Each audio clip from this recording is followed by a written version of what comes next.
से शांत हूँ, जिनके गुणों के गान हे वर्धमान महान विचरे हमारे धन।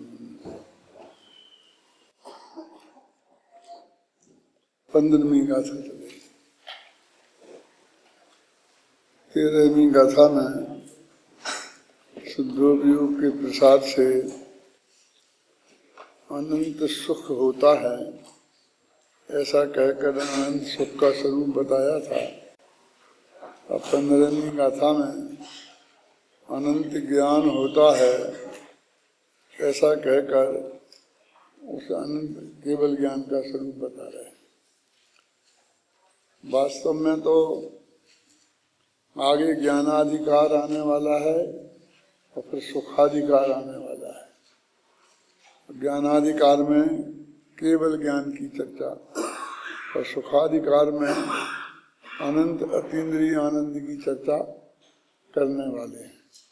एक खास बात ध्यान रखने की है प्रवचन सार में कि जब हम ज्ञानाधिकार कहते हैं तो ना तो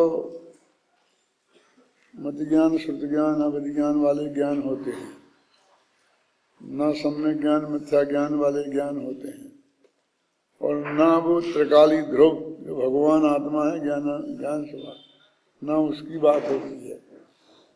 एक सर्वज्ञता की बात होती है। सर्वज्ञता जैन दर्शन का प्राण है। न्याय शास्त्र में तो जितना भी न्याय ग्रंथ हैं उनमें 70% प्रकरण सर्वज्ञता के संदर्भ में ही है। सुमंत भद्र के जितने भी स्तोत्र हैं उन पर जितने भी टीकाएं और भाष्य लिखे गए वो सब इसी पर है। प्रमाण व्यवस्था की जब भी बात करते हैं तो उसमें भी सर्वज्ञता ही प्रमुख रहती है।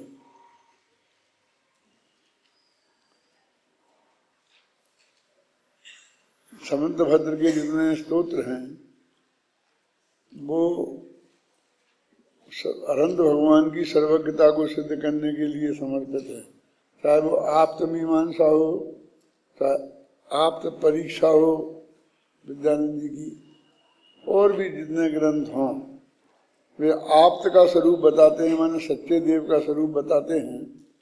तो उसमें सर्वज्ञता ही बात मुख्य रहती है, क्योंकि वीतरागता भी है तो जरूरी, लेकिन वो वीतरागता में इतना विवाद नहीं होता,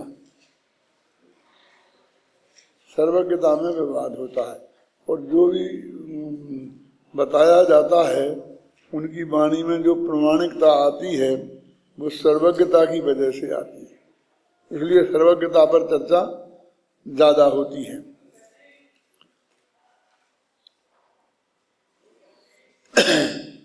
ये दोनों ही अधिकार विस्तार से चर्चा करने वाले हैं, और इसमें भी इस शुद्धोपयोग अधिकार को कितनी सी गाथाएं मिली? मेरे ख्याल से 12 गाथाएं मिली कुल,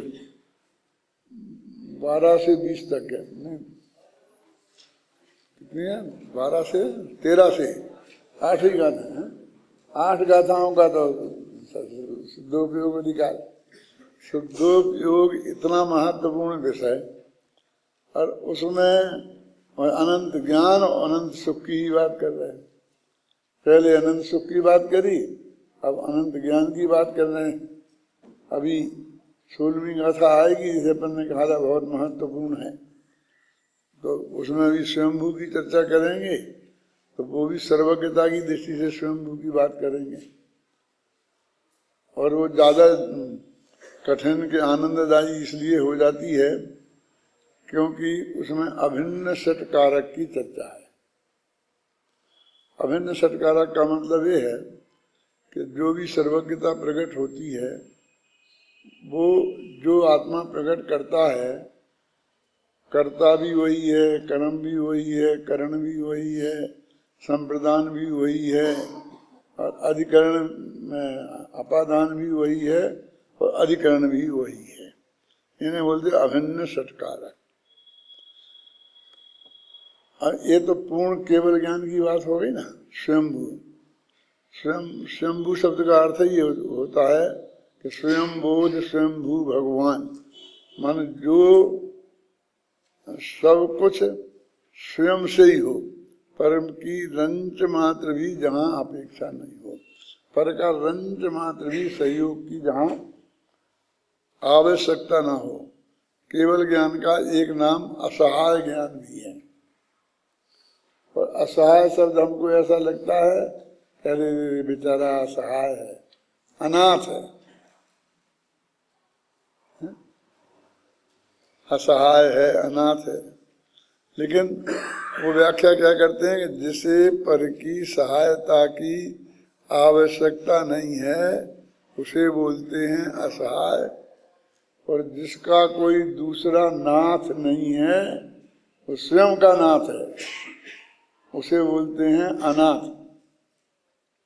अभी कितने महान शब्द हैं और अपने जैन शास्त्रों में इसके लिए प्रयुक्त हुए हैं, असहाय, अनाथ, ख्याल में ना। और वो कितने दीनहीन हम उन शब्दों का अर्थ मान लिया। और भी ये वो नंगा लुच्चा शब्द, नंगा माने नग्न दिगंबर, लुच्चा माने केस लोंच करने वाले, केसों को भी नाई से नहीं बनवाए, माने इतनी भी पराधीनता जिनको स्वीकार नहीं है, ख्याल में आई ना। तो ऐसे ये महान शब्द हैं, असहाय ज्ञान।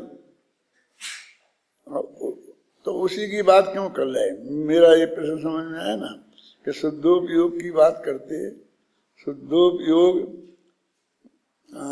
वाले को कैसा सुख होता है, शुद्धोपयोग वाले कैसे होते हैं।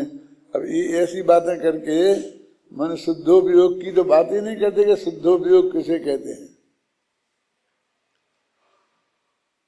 मैंने बहुत गंभीरता से विचार किया तो बात तो उनने वही शुरू कर दी है, अपने ज्ञान और सुख की करनी है उन्हें बात। लेकिन चूंकि इन 8 गाथाओं में दोनों की कॉमन बात कर रहे हैं, और कॉमन बात कर रहे हैं तो ना उसका ज्ञानाधिकार नाम रखा जा सकता है और ना उसका सुखाधिकार रखा जा सकता है। यदि ज्ञानाधिकार कहते हैं तो सुख की चर्चा क्यों है, और सुखाधिकार करते हैं तो ज्ञान की चर्चा क्यों है। अभी 13वीं गाथा में अनंत सुख की बात करी थी और 15वीं में अनंत ज्ञान की बात कर रहे, और वो अनंत ज्ञान स्वयं अपने आप पैदा हुआ है अभिन्न सत्कारक से। इसकी चर्चा 16वीं गाथा में करेंगे। तो क्योंकि दोनों की कॉमन चर्चा है, उसको ही वे शुद्धोपयोग अधिकार कहते हैं। वास्तव में इसका नाम होना चाहिए शुद्धोपयोग फलाधिकार।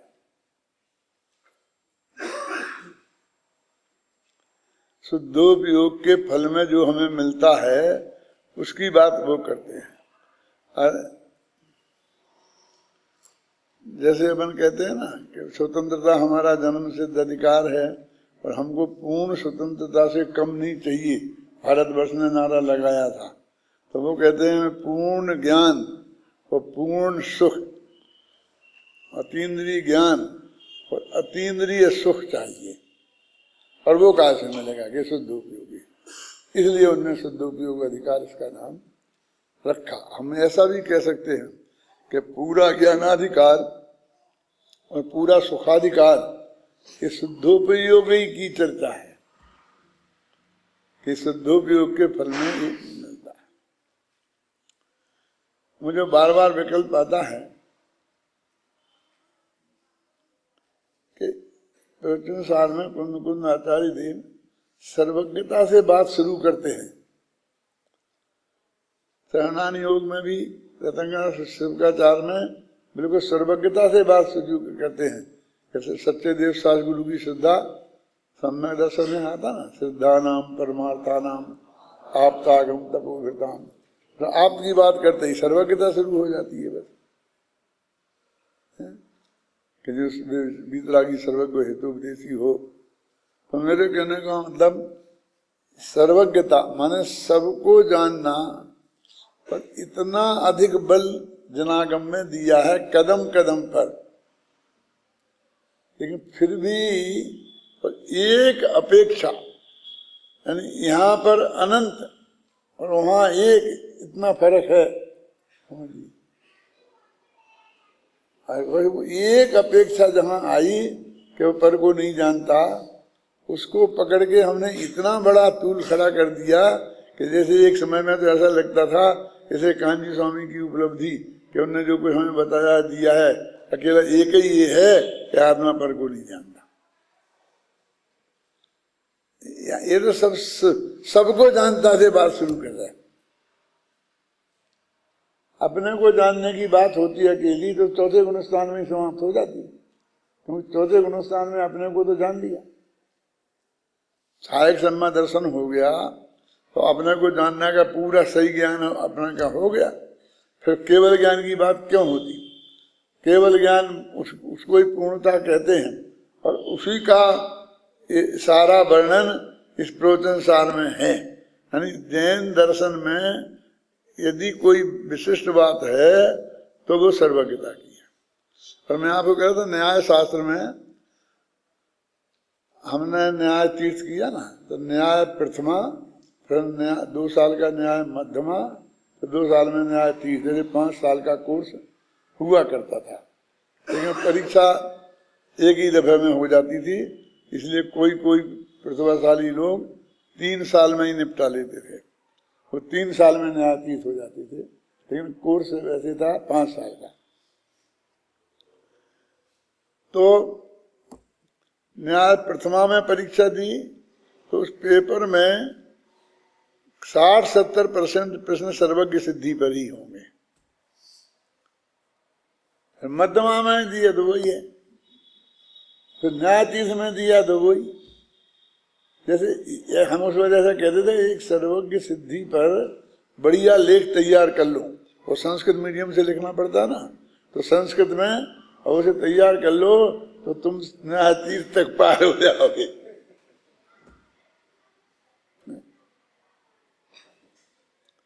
अब मैं संबंध भद्र की फिर बात करता हूं कि जितने उनके स्तोत्र हैं भगवान की भक्ति, वो भक्ति में सर्वज्ञता, और अकेली सर्वज्ञता नहीं, सर्वज्ञता की सिद्धि ईश्वर मीमांसा है, कपिल मीमांसा है, बुद्ध मीमांसा है, और जितनी मीमांसाएं हैं उसमें उन्हीं ग्रंथों के अंतर्गत, तो उसमें भी वही सर्वज्ञता की बात है हर एक में। कपिलो यदि सर्वज्ञो बुद्धो नेति क्या परमा, बुद्धो यदि सर्वज्ञो कपिलो नेति क्या परमा, ता भव यदि सर्वज्ञ मतभेदो कथम तयो। यहाँ से बात शुरू करते हैं कौन सर्वज्ञ है। पहले सर्वज्ञ किसे कहते हैं? सबसे पहले तो सर्वज्ञ हो सकता है कि नहीं, वो कहते पहले कोई सर्वज्ञ हो ही नहीं सकता हो तो कौन है और नहीं है, ये मुफ्त की लड़ाई लड़ने से क्या फायदा, सूचना का पास जुराहों से लटा लटी। पहले तो ये सामान्य सर्वज्ञ सिद्धि, मैंने आप ये सिद्ध कीजिए कि सर्वज्ञ होना संभव है, माने सबको जाना जा सकता है, क्योंकि पंचम काल में कोई आदमी हमारे सामने ऐसा उपस्थित नहीं है जो सबको जानता। इसलिए वो एक बात प्रत्यक्ष नहीं रही कि सब चलो देख लो फला आदमी है, तुम सारी परीक्षा कर लो, पूछ लो, ये जो भी तुम्हें करना हो कर लो। अब हमको परोक्ष प्रमाणों से ही उस सर्वज्ञ की सिद्धि करनी है। तो उन्होंने वहीं से शुरू की और फिर वो बात खत्म हो गई तो फिर कौन सर्वज्ञ है, मैंने बात कहाँ से शुरू की? सूक्ष्मांतरित दूरा था प्रत्यक्षा कैसे सिद्धता अनुमेयत्वादि अज्ञादि इति सर्वज्ञ संस्थिति। और फिर कहाँ अगला स्टेप? सत्वमेवासि निर्दोषो युक्ति शास्त्रा विरोधवाद अविरोधो यदिष्टमते प्रसिद्धि में न बाधते। वो भी खत्म कैसे हो गई? आपने जो कुछ कहा है वो युक्ति और आगम से बाधित नहीं होता है, प्रमाण से बाधित नहीं होता है। युक्ति माने न्याय, न्याय न्याय बोलते हैं तो प्रमाण न्यायात्मक को न्याय माने प्रत्यक्ष प्रमाण से बाधित नहीं है, परोक्ष प्रमाण से बाधित नहीं है, आगम से बाधित नहीं है। इन सारे प्रमाणों से उनने सर्वज्ञता सिद्ध की। जब मैंने किरमत पर्याय लिखी थी तो उस वक्त ये मैंने प्रश्न सब विद्वानों से उठाया था कि तुम सब न्यायाचार्य हो, न्यायातीत हो, न्यायालंकार हो। ये बनारस के सब पंडित न्यायाचार्य थे, हमारे पंडित हमारे गुरु जी न्यायालंकार थे, और न्यायातीत तो बिना तो कोई पंडित ही नहीं होता था। ये पोजीशन है। और सबने न्याय शास्त्र पढ़ाया और हमने पढ़ा आप लोगों से, और हमको सर्वज्ञ की सत्ता सिद्ध कर करके सिखाई। और आज तुम किरमत पर्याय माननी पड़ेगी, यदि सर्वज्ञ को मानेंगे तो बस तुम उससे मुकरने लग गए। आपको मालूम नहीं है, सबसे बड़े न्यायाचार्य, नाम सुना नहीं होगा आपने, डॉक्टर महेंद्र कुमार जी, जो सबसे पहले पीएचडी डॉक्टर हुए पंडितों में, दिगंबर जैन पंडितों में सबसे पहले पीएचडी डॉक्टर वो हुए और यूनिवर्सिटी में प्रोफेसर बने, जैन दर्शन के और बौद्ध दर्शन के। वो सबसे पहले वो ही अखाड़ा छोड़ के भागे, वो ही कहने लगे कि नियम सार की वो गाथा उठा करके, पर को जानता है वो तो व्यवहार है, और व्यवहार झूठा है।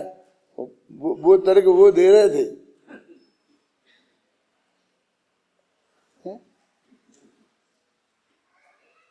उनकी किताब यहाँ कोर्स में चलती थी, और यहाँ के जो विद्यार्थी शास्त्री के थे ना, तुम जैसे हो, उन्हें पढ़ना पड़ती थी। वो अभी है क्या नहीं है मुझे मालूम नहीं।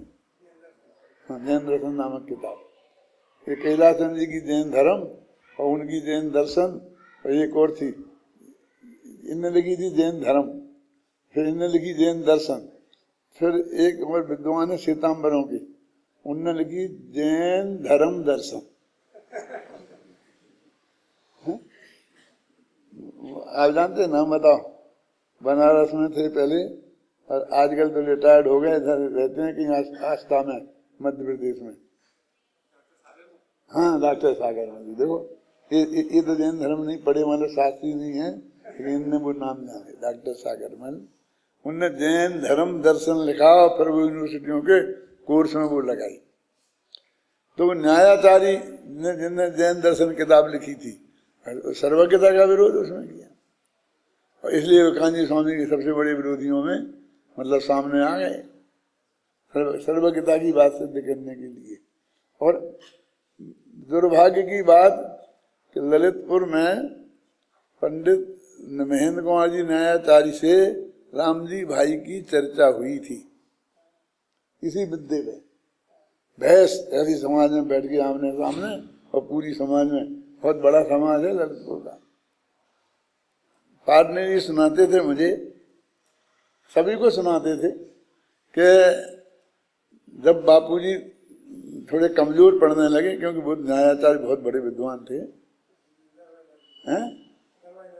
दरबारी लाल जी ने, महेंद्र कुमार जी, हाँ, तो वो राम जी भाई गुस्सा करके चलो चलो चलो ऐसा बात करके उसे खत्म करके चल उठ गए।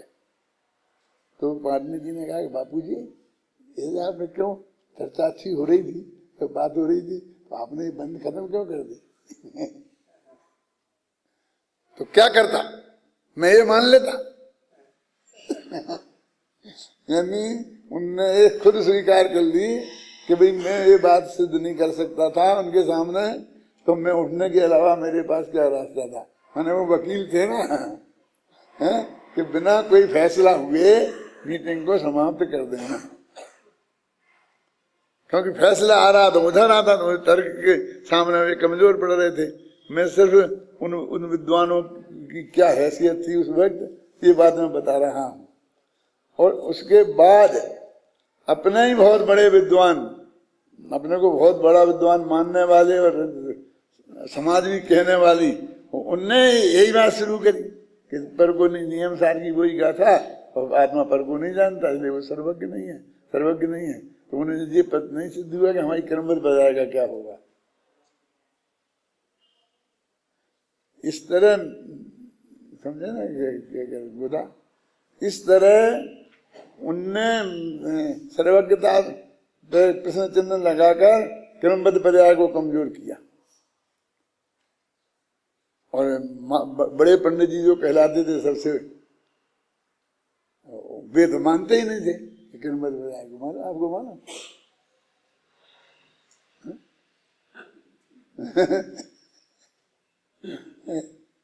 मतलब उस वक्त काम करना कितना कठिन था, हैं? ये सब बातें बहुत कुछ प्रसिद्ध थी, सब मुमुक्षु लगभग जानते थे अंदर से। ये पोजीशन है। अब मैं ये पढ़ता हूँ, अभी तो मैंने पूरा पढ़ लिया, इसकी टीका भी लिख दी, इस पे से वो अनुशीलन भी लिख दिए, लेकिन फिर भी नया पढ़ता हूँ तो मेरे अंदर से बहुत उत्साह रहता है। सर्वज्ञता को समझे बिना जैन धर्म नहीं समझा जा सकता। कर्तृत्व का अभिमान नहीं टूट सकता। कर्तृत्व की जो धारा है, मैं करता और मैं करता, असली कर्तावाद की बात तो ये है कि हमारा उनका भगवान करता है और हमारा भगवान ज्ञाता है, जानता नहीं है। जानता है, करता नहीं है। ख्याल नहीं ना? जो कुछ होने वाला है वो जानता है, करता नहीं है। और गजब की बात यह है, अभी वो अपने डॉक्टर भागचंद है ना, तो यूनिवर्सिटी महावीर स्कूल में कहाँ एक कार्यक्रम रख रहा है, सेमिनार, जिसमें राज्यपाल वगैरह, यही 8 तारीख यहीं रखा है स्मारक में, 8 तारीख को रखा है। मुख्य वक्ता मुझे रखा है और राजनीतिक बड़े बड़े लोगों को सबको बुलाने वाले हैं। तो उनने मुझे सब्जेक्ट कही तो बहुत कठिन पड़ेगा। मैंने कठिन कैसे पड़ेगा, वो कठिन सरल तो तुम मेरे पे छोड़ो, तुमको ये रखो सब्जेक्ट, वो रखा। तो वो उसको भरोसा नहीं हुआ। मैंने कहा देखो, मैंने उसको कहा कि मैं तुमको 2 मिनट समझाता हूं तो तुम्हें भरोसा हो जाएगा कि कोई भी धर्म वाला ये नहीं मानता कि हम परद्रव्य के करता है। क्योंकि हिंदू कहते हैं कि ईश्वर करता है, तो जो ये कहता है कि मैं करता हूं वो अपने ही ईश्वर को ललकारता है, वो अपने ईश्वर के विरुद्ध जाता है। ख्याल नहीं ना? मुसलमान कहता है खुदा करता है, तो वो भी नहीं कह सकता, वो कहता है तो वो अपने ईश्वर के विरुद्ध जाएगा। तो ये तो सब मानते हैं कि हम और तुम करता नहीं है।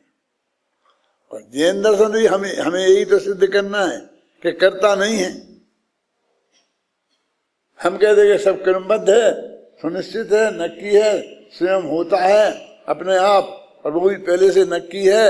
हम इस आधार पर उसे क्रमबद्ध पर्याय सिद्ध करते हैं।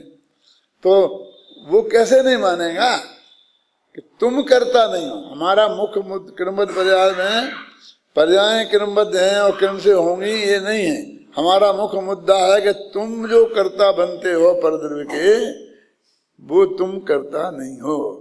यदि सच्चे हिंदू हो तो भी नहीं हो, सच्चे मुसलमान हो तो भी नहीं हो, सच्चे ईसाई हो तो भी नहीं हो, और सच्चे जैनी हो तो भी नहीं।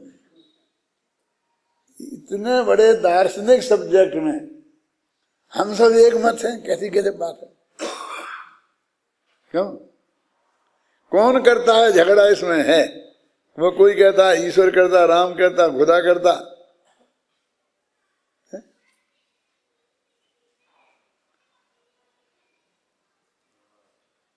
आपको मालूम है अकबर के दिमाग में भी ये आ गया था कि मैं भगवान ही तो हूं, खुदा ही तो हूं। खुदा जो करता है वो ही काम राजा करता है, सम्राट भी वो ही करता है। वो प्रजा को सुख देता है, ये करता है, तो ये भी जनता को सुख देता है, भोग सामग्री सारे उनके दुख दूर करता है। उनके साथ अन्याय हो तो अन्याय को दूर करता है। इसलिए जो सिक्का ढले अब, इसमें एक तरफ सम्राट का अकबर का चित्र होना चाहिए और दूसरी तरफ ईश्वर का। ईश्वर का माने अल्लाह का। ऑर्डर निकाला, वहां की लोकसभा में रखा प्रस्ताव, तो बीरबल ने, मान सिंह ने, इन लोगों ने बहुत डट के विरोध किया। हिंदू राजाओं ने डट के विरोध किया कि ईश्वर के बराबर नहीं हो सकता कोई भी राजा, ईश्वर के बराबर, अल्लाह खुदा के बराबर नहीं हो सकता, ये नहीं हो चलेगा। अब वो मुसलमान लोग उन्हें समर्थन करने लगे, हो सकता है हुए।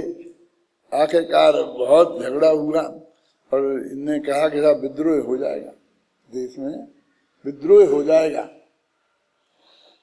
तो अकबर ने अंदर तो जम गई थी कि मुझे करना ही करना है।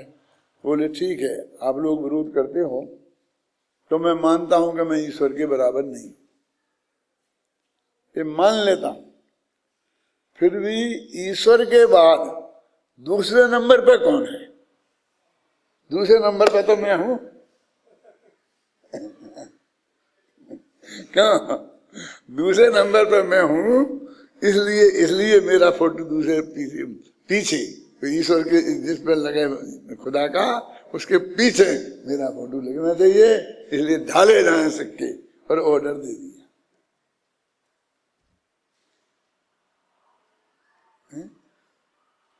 बहुत अंदर विरोध हुआ, झगड़ा हुआ, चल रहा है क्या हो, क्या होना चाहिए, अंदर से कैसे स्वीकार कर लें हमें इस बात को। मेरे कहने का मतलब कि एक तरीके से हमारा जैन दर्शन अपन कह रहे हैं कि हमारा आत्मा, अपन तो थोड़ा आगे बढ़ गए, अपन तो ये कह रहे कि वो जो परमात्मा है, हमारा आत्मा भी परमात्मा है, लेकिन वो ऐसा परमात्मा है कि जिससे परमात्मा बनते।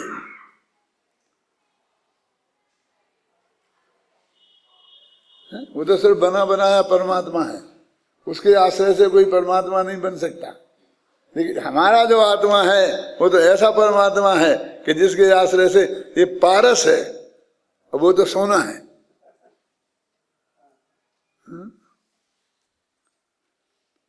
पारस सुपारस है वही,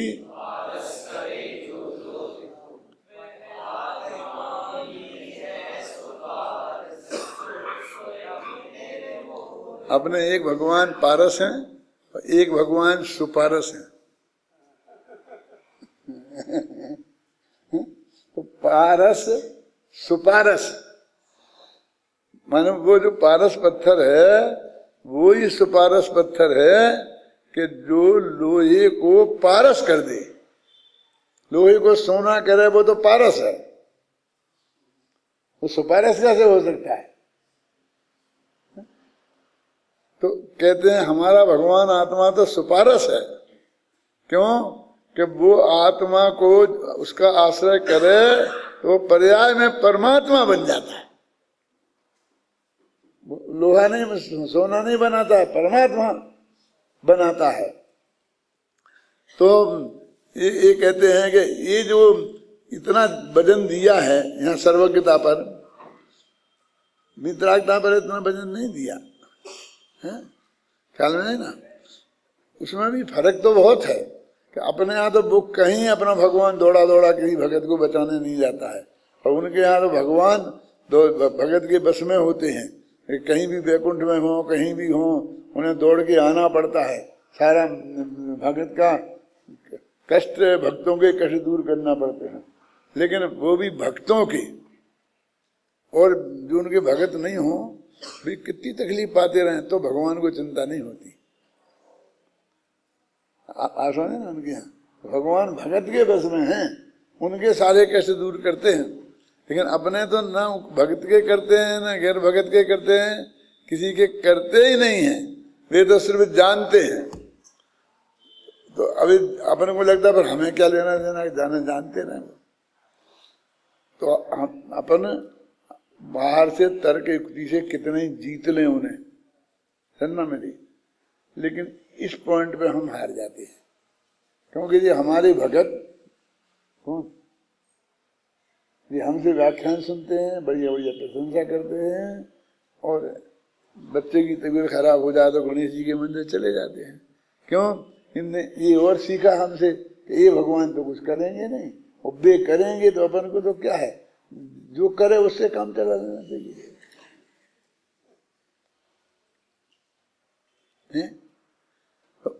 उसका काट क्या करे? तो हमारे बड़े बड़े आचार्यों ने और पंडितों ने सोचा, तो उन्होंने काट करने के लिए ये कहा कि नहीं नहीं, आप अपने भगवान को कह दो, नहीं करते हो तो भी कह दो करते हैं। और हमने अपने भगवानों को कर्ता बना दिया। फलाने ने ये किया था, महावीर ने ये किया, पारसनाथ ने ये किया, शांतिनाथ ने ये किया, उन सब के साथ एक कहानी जोड़ दी साहब जो है ना। और चंदा प्रभु ने, पद्मा प्रभु ने, ये प्रभु थे ना, इनने सब भूत भगाने का काम लिया। यानी मतलब हमने क्या किया कि उनके पास नहीं जाएं, ये तो बहुत स्पष्ट शब्दों में कहते हैं। इसके लिए अपने भगवानों को कर्ता बना दिया। तो मैंने कहा तुमने अच्छा किया, माने घर में से बिल्ली निकालनी थी तो बिल्ली निकालने के लिए ऊंट घुसेड़ दिया। अरे 2-4 चले जाते तो चले जाते, अपना मंदिर तो पवित्र रहता। वे वहां ना जाएं, हमारे ही मंदिर में बने रहें, इसके लिए हमने इन्हें कर्ता बना दिया। आज ये हालत है ऊपर से नीचे तक, तो क्या कहें, क्या पंडित, क्या महाराज, ये सब उसी लाइन पे है, उसी लाइन पे है। आप कह के देख लो ये बात। आप नहीं कह सकते, नहीं कहने भी नहीं देंगे। ये तो गुरुदेव का प्रताप है इतना कि उन्होंने हमको इतनी जनता भी दे दी। समझ लीजिए हमारी ये संस्थाएं भी खड़ी होती जा रही कि हम जिंदगी भर, तुम लोग तो कहोगे तो चलेगी गाड़ी। इतने श्रोता तुमको हमेशा मिलेंगे कि तुम सत्य को प्रतिपादन कर सकते हो। हम लोग तो उस जमाने से आए हैं, और गुरुदेव लोग के जमाने में थे कि जहाँ कोई दूसरा था ही नहीं, वो ही अकेले, और ऐसे लोगों के सामने वो बात कहना, वो कहते रहे। ये प्रवचन साल गुरुदेव ने प्रवचन किए, एक एक गाथा में 20-20 पेज तो हमने छांट के लिख दें, और ज्यादा किए। और मानो श्रोता कौन थे? कोई 60 वर्ष से नीचे का नहीं, सब पगड़ी छाप, कोई पढ़ा लिखा नहीं, पूरा अपने जीन लेते। और उनके सामने इतने गंभीर तर्क देते रहे और कहते रहे। और ये उनके पहले ये भी नहीं था उनका कि साहब उनके बुक कैसेट बन जाएंगे, वो तो बाद में नवनीत भाई ने की व्यवस्था। इसलिए अपन जैसे श्रोता उनको मिल गए, समझ लीजिए आप, आपके में नहीं था कितने।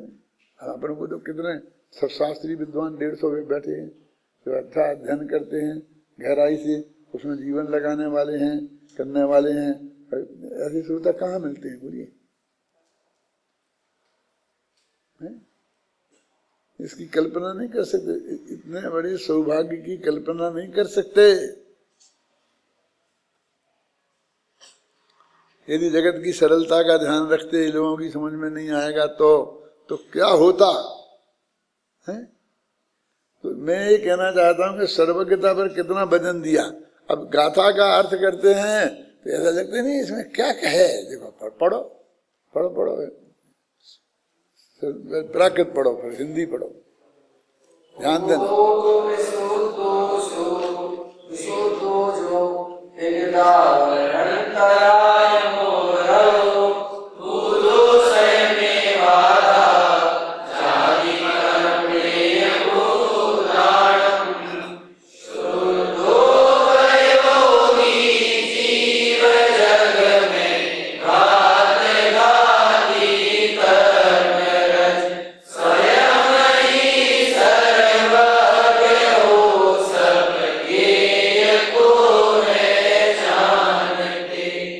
सीधा सच्चा अर्थ है ना कि उपयोग विशुद्धो, जो जीव जिनका उपयोग विशुद्ध है, माने जो शुद्धोपयोगी हैं, माने जिन्होंने अपने उपयोग की शुद्धि शुद्धोपयोग से की है, उन्होंने चार घातिया कर्मों के नाम है ये। आवरण मान ज्ञानावरण, दर्शनावरण और अंतराय और मोह रज, समझे ना, मोहिनी, इन चार घातिया कर्मों का घात करके कैसे, स्वयमेव, स्वयमेव आदा, आत्मा ने स्वयं, किसी दूसरे के सहयोग से नहीं, किसी दूसरे से करवाए नहीं, किसी दूसरे से करने की आशा नहीं रखी, किसी दूसरे को मैं तेरा कर दूंगा ऐसा आश्वासन नहीं दिया। भूदो स्वयमावादा, स्वयं ही वे आत्मा गे भूदानाम परम जादी, वे गेयों के पार को प्राप्त हो गए। उनने सारे गे जान लिए, कहते मैंने सर्वज्ञ हो गए। यानी उन्होंने स्वयं घातिया कर्मों का घात करके, मैं तो कहता हूँ कि ये वाक्य भी ऐसा लगता है कि कुछ उनने पर में किया, वो घातिया कर्मों को गड़बड़ किया और फिर इससे पाया। उनने तो उसमें भी कुछ नहीं किया, वो तो कर्म भी ऑटोमेटिक अपने कारण, गुरुदेव की भाषा में कहें तो कर्म के कारण नष्ट हो गए। नष्ट हो गए माने जो कर्म रूप थे ना, वो कारमान बैगुना रूप हो गए, बदल के वो उनका उनमें हो गया। और इनने गे के पार को पा लिया। गे के पार को पा लिया मैंने सारे गेयों को जान लिया, माना सर्वज्ञता प्रकट हो गई। अब बिल्कुल सीधी सच्ची बात है ना, इसमें क्या है, इसमें क्या तर्क व युक्ति की बात है। उन्होंने अपनी बात ये बात कही। अब ये बड़ी बात कब हो जाती है कि ऐसा हो सकता है, ये तर्क व युक्ति से सिद्ध करो तो राजवार तक खड़ा हो जाएगा उसमें से, आप समझे ना। देखो दूसरी बात है, पढ़ो 16वीं दोनों एक जोड़े से ही है ना, एक सी बिल्कुल।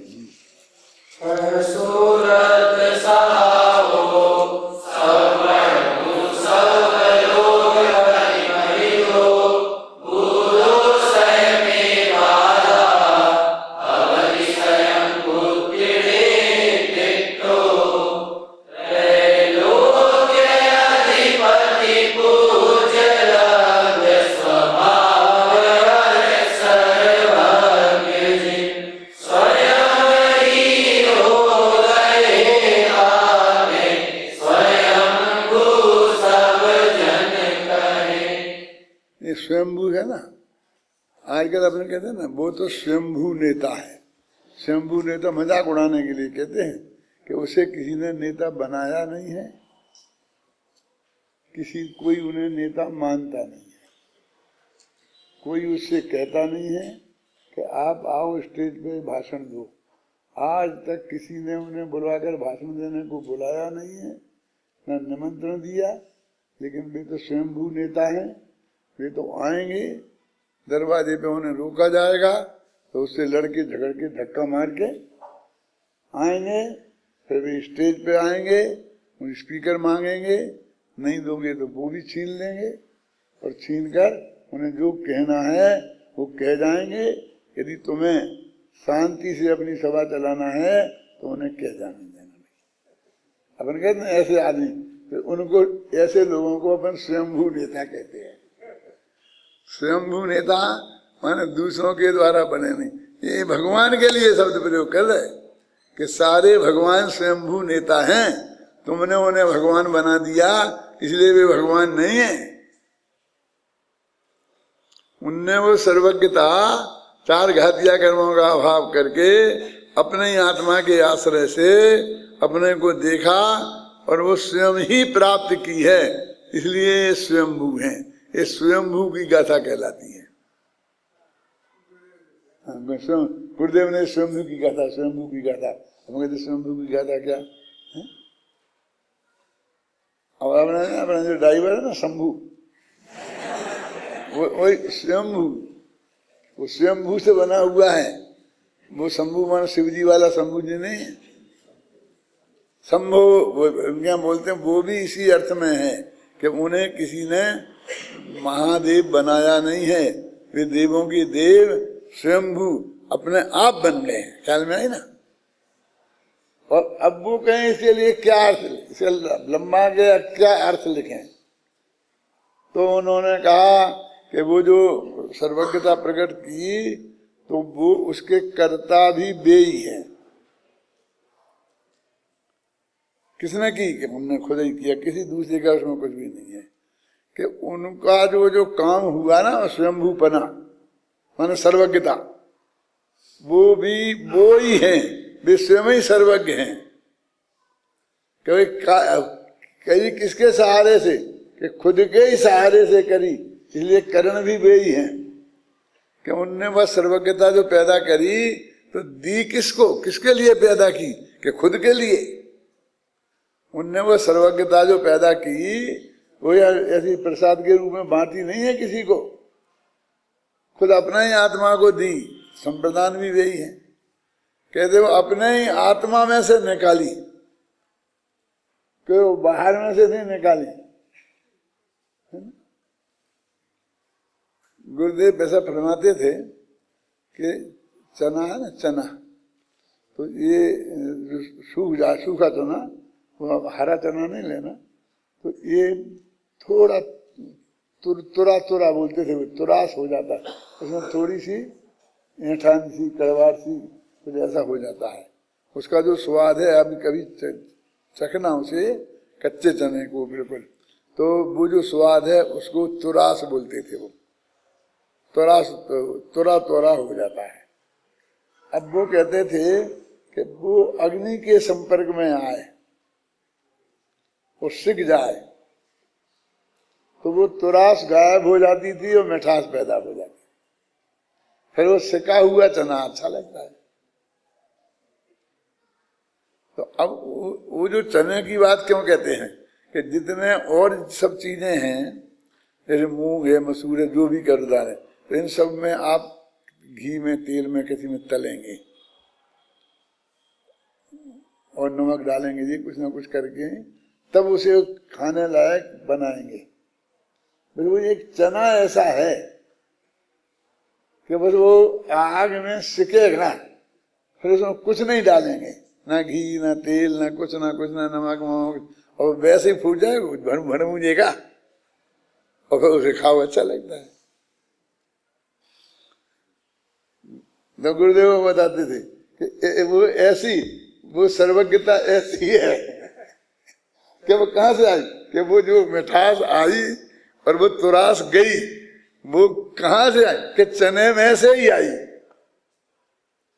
चने ने ही पैदा की, चने ने चने को ही दी, वो मिठास ही पैदा हुई, वो उसी में से आई, उसी के आधार से आई, सब कुछ उसमें से ही हुआ। तो इसलिए कहते हैं सर्वज्ञता जो है इसमें रंच मात्र भी किसी का योगदान नहीं है, वो सब स्वयं ने की। कहा तो जाता है, गुरु का नाम तो लिया जाता है, साहब लिया जाता है कि नहीं लिया जाता? और कहते हैं कृतज्ञ हैं और गुरु को तो स्मरण करना ही चाहिए। और अपने यहाँ तो बहुत ही ज्यादा हो गया, अपने हम 1 घंटा भाषण करें और उसमें 10 मिनट यदि गुरुदेव को याद करें तो लोगों को कम पड़ता है। कभी गुरुदेव का नाम ही नहीं लेते, गुरुदेव का नाम ही नहीं लेते, तो पूरा घंटा ही लेते रहे कम पड़ता है। वे कहते हैं कि नहीं कुछ भी, वे तो निषेध के लिए ले रहे कि उसमें से कुछ नहीं किया। अपने आप गुरु कैसे होते हैं बताओ, घबराना नहीं। गौतम स्वामी थे ना, उनके गुरु कौन थे? सोचो, मैं तो कई दफे कह चुका हूं, इसलिए तुम लोगों को पता होगा, लेकिन फिर भी जिनको पता नहीं हो उनके लिए कहता हूं कि उनके गुरु कौन थे। तो जग प्रसिद्ध है कि भगवान महावीर के पट्ट शिष्य, नंबर 1 के शिष्य हैं। अब मैं कहता हूं कि उन्हें जो धर्म की प्राप्ति हुई वो महावीर से हुई। कि महावीर को तो ये शर्त थी कि जब तक गौतम गणधर नहीं आएंगे और वो नहीं मौजूद होंगे तब तक दिव्य ध्वनि नहीं खिलेगी, तो तब तक तो वे बोले ही नहीं। अब गणधर देव जहाँ थे वे अजैन में थे, मतलब जनेतर में थे, तो वहां से इंद्र ने जाकर के इंद्र ने भी पूछा उनसे, इंद्र ने कुछ समझाया नहीं, और वे भी जोम में चलो तुम्हारे गुरु से देखते हैं, उन गुरु के पास ही चलते हैं।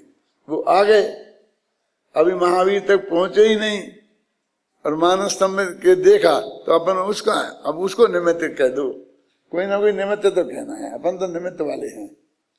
तो बस उन्होंने देखा, उनका मान गल गया, मोह गल गया, मच्छा तो गल गया, सब में दृष्टि हो गई, अरे सब में ज्ञानी हो गए। फिर दीक्षा ले ली, दीक्षा ले ली, और दीक्षा लेने के बाद गणधर बन गए, मैंने आचार्य बन गए। अभी किस महावीर बोले ही नहीं, अभी महावीर के पास गए ही नहीं, महावीर की दर्शन ही नहीं किए, देखे ही नहीं कि दशम मानस स्तंभ के पास हो गया, मन पर ज्ञान हो गया, अवध ज्ञान हो गया, तो 4 ज्ञान के धारी हो गए। और जब वे ऐसे फुल गणधर बन गए और तब उपस्थित हुए, तब महावीर की दिव्य ध्वनि खिली, क्योंकि वह तो नियम था कि गणधर देव की उपस्थिति के बिना खिलती नहीं है। अब उनके भी गुरु हैं, और सबसे पहले नंबर के शिष्य हैं। उनने सब कुछ सिखाया, ना उनने उनसे कुछ सीखा, ना उनने कुछ उनका किया। और इसमें कोई विवाद नहीं है, गौतम स्वामी उनके पट्ट शिष्य हैं। इतिहास में लिखा, भूगोल में लिखा, पुराणों में लिखा, और हम सब बिना निर्विवाद मानने के लिए तैयार हैं।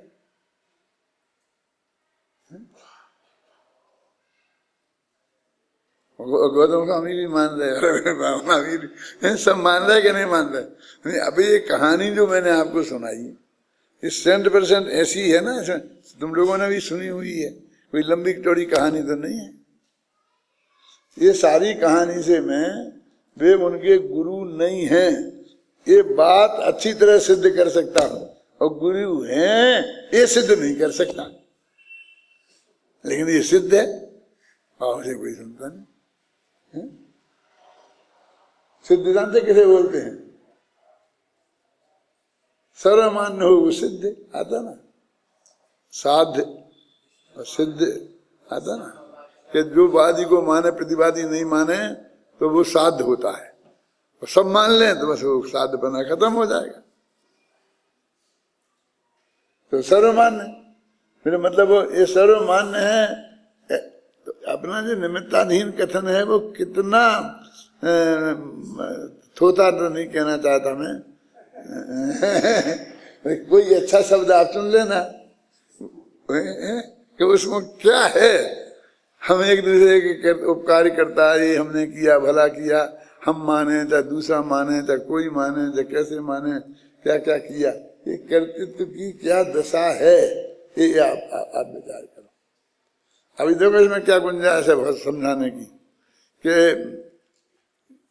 इन्होंने कहा ना कि अभिन्न षटकारक, तो फिर षटकारक समझाओ, फिर षटकारक में भिन्न षटकारक और अभिन्न षटकारक समझाओ, फिर निश्चय कारक और व्यवहार कारक समझाओ, फिर एक एक के उदाहरण दे दे करके लौकिक दृष्टि से समझाओ, फिर उनको समझाने के बाद में निश्चय नए पर घटित करो, और घटित करके ये जब पूरा जब कारक सब सिद्ध हो जाए तो कारक 6 क्यों लिखे, 8 क्यों नहीं लिखे, ये सब समझाओ, ये सब समझाओ, इतना बड़ा विषय हो जाएगा, 7-8 पेज हो जाएंगे इसका अर्थ करते करते। अब जरूरत तो रही नहीं है, पर तुमको पढ़ना हो तो इसमें पढ़ लेना, ये सब मैंने किया है। ऐसा जानते हुए भी कि तो सबकी समझ में आ गया होगा, लेकिन फिर भी पूरा एक एक एक एक, एक लिखा, और आगम के आधार से देखो जयचंद जी साबड़ा फलाने साहब ये सब लिखते हैं जो भी है। एक बात और मैं स्पष्ट कर दूं, मैंने इसमें भी देखी वो गलती। एक तो पांडे राजमल जी जो थे वो तो समय सार कलश टीका के लेखक थे, और प्रवचन सार के जो लेखक हैं वो पांडे हेमराज जी हैं टीकाकार। अब लोग पांडे हेमराज जी और पांडे राजमल जी में अंतर नहीं कर पाते।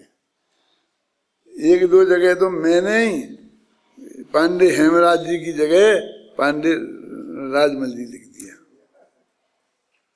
अभी मेरे पढ़ने में आएगी कि पांडे राजमल जी हेमराज जी हैं, राजमल जी कैसे लिखे, ऊपर लिखे सब पता था हेमराज, लेकिन वो राजमल जी समय सार पढ़ते पढ़ते इतने अंदर प्रवेश कर गए थे कि वो फटाफट जल्दी जल्दी में वो पांडे राजमल जी लिखे। तो तुम्हारा यदि कहीं ऐसा निकलेगा इसमें तो समझ लेना, ठीक कर लेना, वो ये जो प्रवचन सार वाले पांडे हेमराज जी हैं। ये भी ऐसी उच्च कोटि के विद्वान रहे होंगे, क्योंकि जैसे पांडे राजमल जी ने कि कलश टीका के आधार पर बनारसी दास ने छंद लिखे, समझे ना, ऐसे ही प्रवचन सार की पांडे हेमराज कृत जो टीका है उसके आधार पर कविवर वृंदावन दास जी ने छंद लिखे।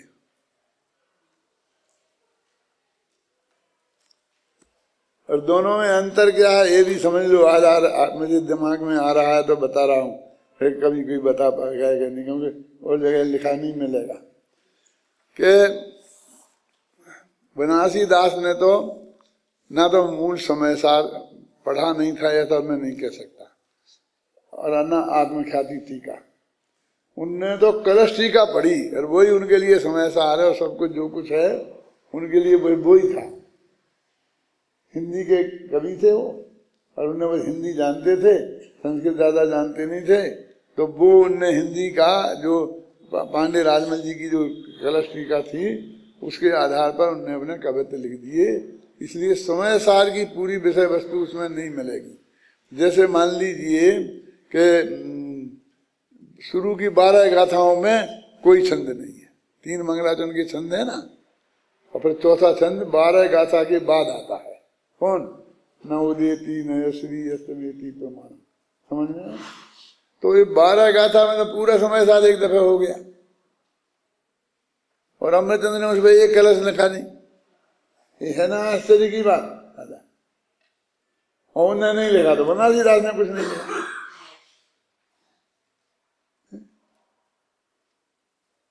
समझ गए ना?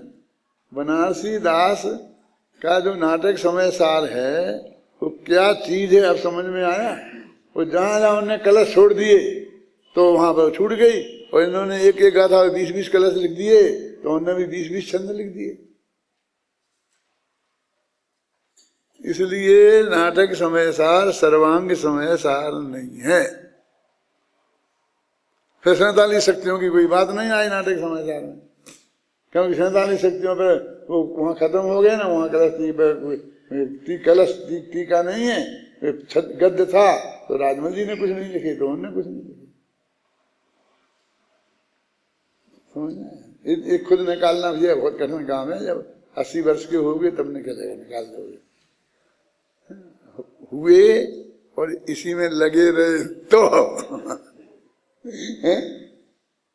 हम तो हो गए और लगे रहे, वो तो हो गए और अब इसमें होना है और लगे रहना है, ये बात। अब वृंदावन दास जी को अपन बहुत पूजा पाठ वाले समझते हैं। जय जयनाथ परम गुरु हो माए, केला केला और सुपारी, उनकी पूजने ऐसी हैं, और वो बहुत पूजने लिखी उन्होंने। लेकिन उन्होंने पूरी एक एक पंक्ति समय सार गाथा और उसकी तत्व प्रदीप का टीका, और उसकी टीका कौन? पंडित पांडे हेमराज जी की, उसके आधार पर लिखे। इसलिए ये सर्वांग प्रवचन सार परमागम इसका नाम है। उनका नाटक समय नाम है ना उसका। इसका नाम क्या है शांतिलाल जी? प्रवचन सार परमागम नाम से ये किताब छपी है। हमने पहले पढ़ी थी प्रवचन सार परमागम, उसमें से बीच बीच में इधर से लाए हैं निकाल करके। तो ये मेरे कहने का मतलब सर्वांग है, वे बराबर उससे लग के आए। अब अपन कहते साहब नाटक में सार है, तो फिर आपने काय को लिखा, पद्यानुवाद काय को किया कलशों का। अब उन्हें क्या बताएं काय को किया? उन्होंने तो पूरे कलशों पर लिखा भी नहीं है। कई कलश छूट गए, बनारसी दास ने लिखा ही नहीं। मानो बनारसी राजनीति तो कवि थे। कैसे कवि थे कि उनको जो जच गया ध्यान से सुनना, बस उस पर एक बढ़िया कविता बना दिया और गाने लग गए। मंदिर में जाके गाया, गांव मोहल्लों में गाने लग गए, कहीं गाने लग गए। ऐसे करते करते बहुत छंद बन गए, या तो उनके जिंदा रहते ही या उनके मरने के बाद उनको इकट्ठा करके किसी ने छाप दिया, उसका नाम रख दिया नाटक समाचार। क्योंकि वे तो पांडे राजमल जी को नाटक समाचार का मरवी कहते हैं। नाटक समाचार के मरवी पांडे राजमल धर्मी, यानी उसके पहले नाटक समाचार बन गया। वे तो आत्मख्याति को कलशों को ही नाटक कहते हैं एक तरीके से। उनने कहा को रखा, इसलिए वो ने नाटक समाचार नाम रख दिया उसका। तो बहुत बढ़िया चीजें मिलेंगी उसमें, लेकिन वो सब बीच में कट कट के मिलेंगी, पूरी नहीं मिलेंगी। और वे तो छंद से भी लग के नहीं लिखते हैं। वो छंद क्या की पूरी बात होगी ये जरूरी नहीं है। वे नया उदाहरण भी डाल देंगे, नई बात भी कर देंगे, और एक छंद के 6 छंद लिख देंगे और उसमें अपनी बातें कर देंगे, और उन्हें जज जाए तो 22 पक्ष के नाम भी लिख देंगे वहीं। वो नाटक समाचार की एक पोजीशन है, कोई इधर नहीं कह रहा था। तो अब जैसा कि ये प्रवचनसार परमागम है, बाकायदे पूरी गाथा गाथा, हर गाथा का, किस गाथा का क्या अर्थ, ऐसा यदि हर कलश का चाहिए था और कलश से लग के चाहिए था तो वो कुछ नहीं था बिल्कुल, तो समझ लो हमने उसकी पूर्ति की है। क्या समझ में आई? हमने तो नाटक समाचार पढ़ लिया, उसे पढ़ने की क्या जरूरत है? अभी नाटक समाचार 3 दफे पढ़ो, फिर 3 दफे उसे पढ़ो, फिर दोनों की कंपैरेटिव स्टडी करो, तब तुम्हें पता चलेगा कि ये पढ़ना जरूरी क्यों था। अब जो इतना काम तुम पहले करोगे नहीं इसलिए तुम्हें कभी पता चलेगा नहीं। हमें तो जो विकल्प अभी आया तो एक दफे बता दिया, और नहीं आया था तो नहीं भी बताते। क्यों चलते क्या नहीं चलते? मैंने इतना अंतर है उसमें। एक कोई उसकी निंदा नहीं कहता हूँ, निंदा के अर्थ में नहीं लेना, एक गहराई से अध्ययन करने की बात है। और जो भी पांडे राजमल जी के नए प्रकरण में जो भी कमी राजमल जी की रही है, वो सारी कमियां नाटक समाचार में दी है। समझ में आई ना? आपको उसका अध्ययन करना पड़ेगा, तो उस वक्त वो सारा बातें ध्यान में रखनी पड़ेगी। अब एक बहुत खतरनाक बात कहता हूँ, तुम्हें कोई खतरा नहीं है, खतरा तो मुझे है कि पूज्य गुरुदेव श्री ने 19वीं बार जो प्रवचन किए वो पांडे राजमल जी की जैस पंचाध्यायी में जो नयों का वर्णन है उसके अनुसार किए, इसलिए उसमें भी वो सब बातें आ गई हैं। अब एक खतरनाक बात है, आप जिसमें ताकत हो पचाना, पढ़ना, अध्ययन करना और आत्मा का कल्याण करना हो करना, और नहीं तो उन लोगों के साथ हो जाना जो मेरी आलोचना करें, उनके साथ झंडा लेके खड़े हो जाना, यदि ऐसा है तो समझना हो तो समझना।